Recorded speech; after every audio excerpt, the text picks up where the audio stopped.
DUCK stands for Dangerous Ultimate Cartridge Kidnapper, and in this game you are playing as a collection of rubber ducks that discover a old school cartridge for their Quez, an off-brand NES, oh yes, we're going with cracks and duck puns, that has 100 microgames inside it.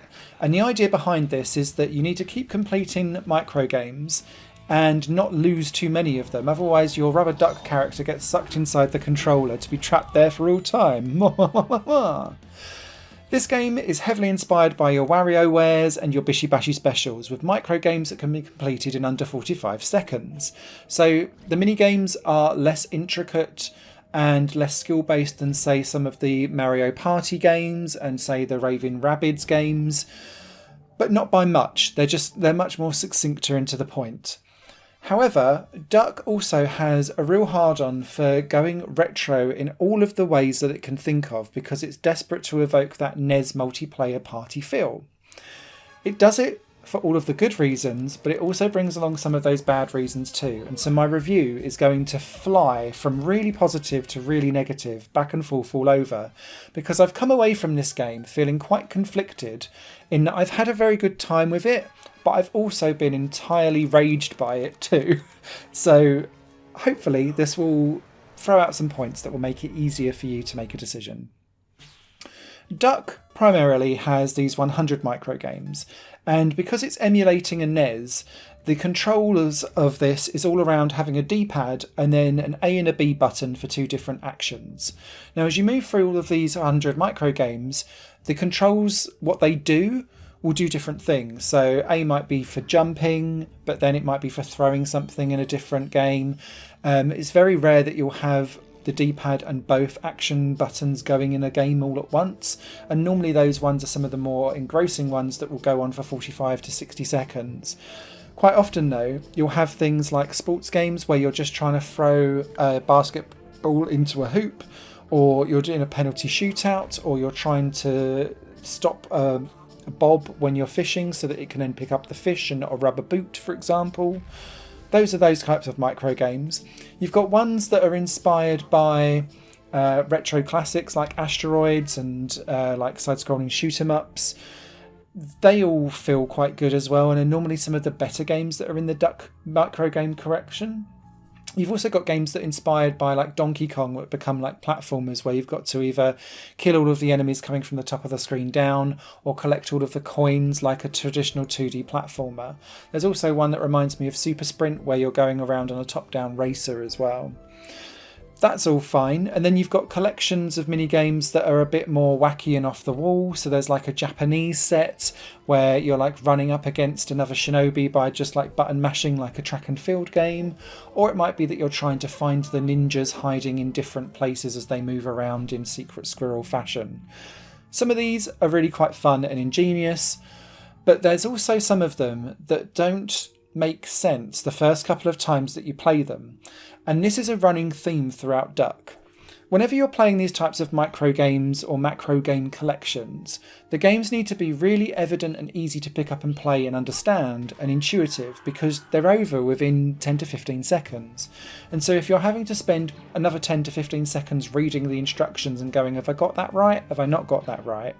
The balance of gameplay time between moving between transition screens and cutscenes that are unskippable and reading like long screens full of text that's trying to explain A, the context of the minigame, but then B, what the actual controls are, and C, what you're trying to do.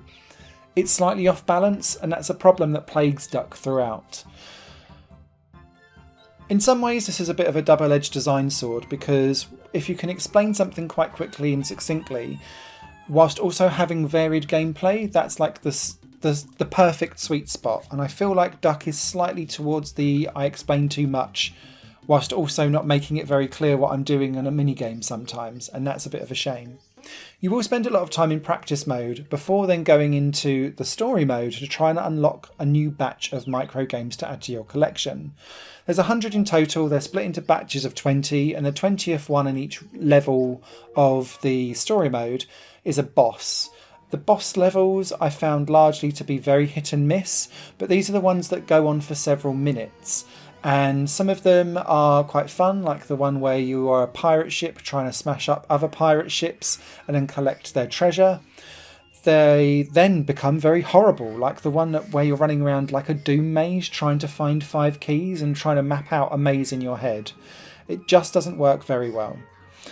The other problem that Duck brings along for the ride is that it's very tight on the amount of time that it gives you to complete a microgame, and the tiniest little mistake will quite often mean that you are then going to run out of time very quickly, because you've only ever got 2 or 3 seconds maximum leeway time to complete some of these levels. The issue with that is that whilst it provides a great single player challenge, it makes it very difficult from a local multiplayer perspective to then offer this out to casual gamers who are looking for a casual microgame collection. This is almost like a die-hard retro microgame collection, and that narrows down its scope of why this game is good and the audience it would be good for quite considerably. When we played the game in local multiplayer or through Steam Remote Play, as I was doing, we ran into several issues where, because this game doesn't operate on a scoring system, everything is either you pass the microgame and therefore you win, or you fail it either by doing something wrong, pressing a wrong button, causing something bad to happen, or by running out of time. You will fail and you won't get any points. And almost every single time we played it, everyone would pass one minigame and then everyone would fail the next one. And so quite often, because when you pass something, there's no hierarchy of passing something better than someone else. Everyone scores a point. We just kept running into draws. I don't know if this just says an awful lot about who I play with or not, but it just kept happening.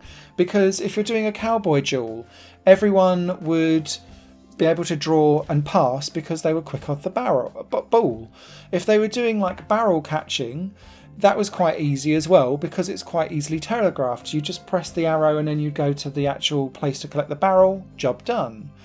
However, if you're then in a hard mode and you're trying to do like turn-based battleships to try and shoot something, but the battleship keeps moving without any notice, we all lost that one. So then you're like, oh, we've all drawn 2 points each. And this just kept on happening over and over and over again. And so fundamentally, I think the design of how this works as a hot seat local multiplayer game is flawed and needs a proper good rework. The other issue that I have with this game is that it's bringing along some interesting retro issues. So if you're playing the single player mode, you've got easy, medium and hard modes for stuff. Fine. If you lose a life or if you lose a minigame, you can hit retry and go again. Again, you spend an inordinate amount of time going through like very slow transitional screens to get to a 5 to 10 second microgame. And so that balance of gameplay versus navigating menus feels slightly off for me. And it's lacking that quality of life feature just to be able to hit skip and go again, or hit restart and go again. But those kind of transition screens also work into the timer, thus making it even more stressful for you to play. And so I don't feel like it's fair that timers start off whilst you're still doing some of the transitional screens that you have no control over, especially when a micro game is so small to begin with. And it's little things like that I've seen the developer being quite like, well, this is how it was in retro days and we're doing a retro experience. I do think that being retro for retro's sake and bringing along or ignoring some quite fundamental quality of life improvements that are genuine game improvements, not a stylized thing, is, I think, a bit, I don't know, perhaps ignorant might be a bit overkill in what I'm trying to say, but it's like throwing the baby out of the bathwater. If you're going, I'm going to go for a retro game, but that means that never will be patched, or there'll never be an improvement, or no, you cannot do any kind of mid-game saves. Grrr! I just feel like we're in a different era now. We're trying to value people's time. We're all trapped to the corporate humanities of the world. Cut us some slack. And so this kind of juxtaposition of good fun versus slight bit of confusion and chaos and some retro by design frustration kind of makes me go, this is a a great game for a very niche audience. If you're looking for casualness, you won't find it here. If you're looking for a strong local multiplayer that will sort out the men from the boys, so to speak, you'll find it here so long as you don't mind everyone drawing all the time. And you'll never probably see, or very few of you will see all 100 minigames because it's locked behind some really obtuse and crazy over-the-top difficulty spikes towards the end of the story mode that will just mean you'll be missing a few of the minigames and you'll probably never see them. So, yeah, Duck, interesting, fun in places, frustrating in places too. And so I hope that's kind of helped you decide whether or not this game is for you or not, because I'm not sure it's for everyone. Written review over on higherplayinggames.com. You guys take care. Higher Plane Games is part of the Higher Plane Network, a completely independent media outlet supported by people like you. The goal is to create the best possible content that cultivates a richer indie scene for games as well as music and entertainment. To find out more and to get involved, visit patreon.com/higherplanenetwork. Your support makes all the difference, and in return you'll gain access to bonus content and downloads. Thank you for watching.